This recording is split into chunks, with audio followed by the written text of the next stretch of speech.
Bismillahirrahmanirrahim. Assalamualaikum warahmatullahi wabarakatuh. Perkenalkan, nama saya Cintika Sari dengan NIM 2011-3006. Di sini saya akan menjelaskan tentang pemeriksaan piutang usaha dan piutang lainnya. Yang pertama adalah sifat dan contoh piutang. Piutang usaha adalah piutang yang berasal dari penjualan barang dagang atau jasa secara kredit. Sedangkan piutang lain adalah piutang yang timbul dari transaksi di luar kegiatan. Adapun contoh dari perkiraan-perkiraan yang biasa digolongkan sebagai piutang, yang pertama adalah piutang usaha, yang kedua wesel tagih, yang ketiga piutang pegawai, yang keempat piutang bunga, yang kelima uang muka, yang keenam uang jaminan, yang ketujuh piutang lain-lain, dan yang terakhir adalah allowance for bad debt atau penyisihan piutang tak tertagih. Perkiraan piutang pemegang saham dan piutang perusahaan harus dilaporkan tersendiri atau tidak digabungkan dengan perkiraan piutang karena sifatnya yang berbeda. Piutang dinyatakan sebesar jumlah tagihan dikurang dengan taksiran jumlah yang tidak dapat ditagih. Jumlah kuotar piutang harus tetap disajikan pada laporan posisi keuangan atau neraca, diikuti dengan penyisihan untuk piutang yang tidak dapat ditagih. Kemudian tujuan pemeriksaan atau audit objektif piutang. Yang pertama, untuk mengetahui apakah terdapat pengendalian internal atau internal control yang baik atas piutang dan transaksi penjualan piutang dan penerimaan kas.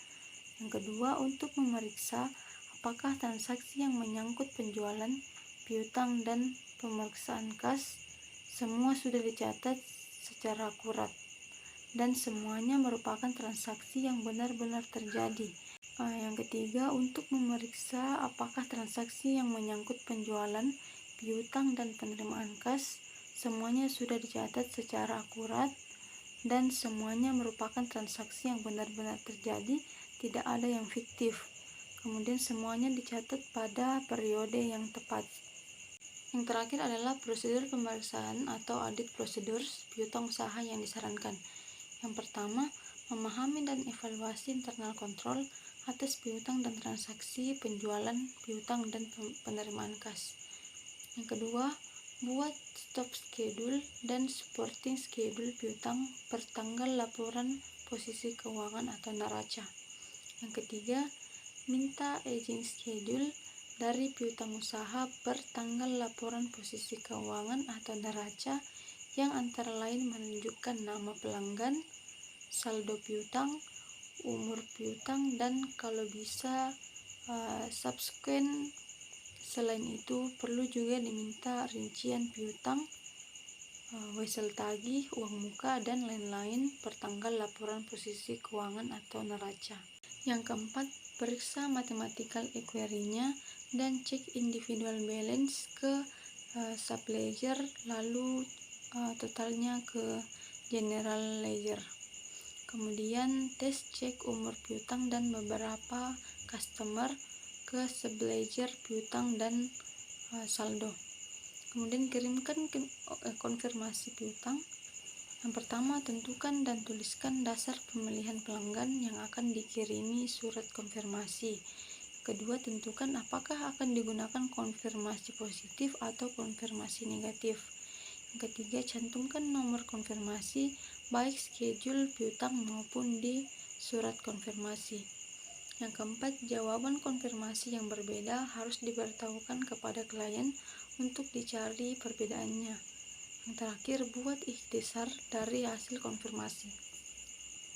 Yang ketujuh, periksa subscan collection dengan memeriksa buku kas dan bukti penerimaan kas untuk periode sesudah tanggal laporan posisi keuangan atau neraca sampai mendekati tanggal penyelesaian pemeriksaan lapangan.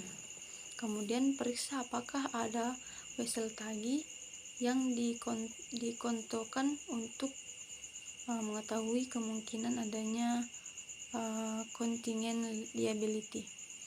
Yang kesembilan, periksa dasar penentuan dan periksa apakah jumlah yang disediakan oleh klien sudah cukup, dalam arti tidak terlalu besar dan tidak terlalu kecil.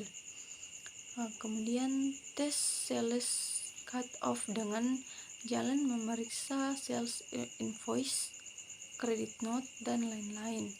Dan selanjutnya periksa notulen rapat, surat-surat perjanjian, jawaban konfirmasi bank, dan correspondence file untuk mengetahui apakah ada piutang yang dijadikan sebagai jaminan. Kemudian lakukan prosedur analisis terhadap piutang dan penjualan. Periksa apakah penyajian piutang dan laporan posisi keuangan dilakukan sesuai dengan standar akuntansi keuangan di Indonesia. Dan yang terakhir, tarik kesimpulan mengenai kewajaran saldo piutang yang diperiksa. Sekian dari saya, kurang lebihnya mohon dimaafkan. Billahi fisabilillah, fastabiqul khairat. Assalamualaikum warahmatullahi wabarakatuh.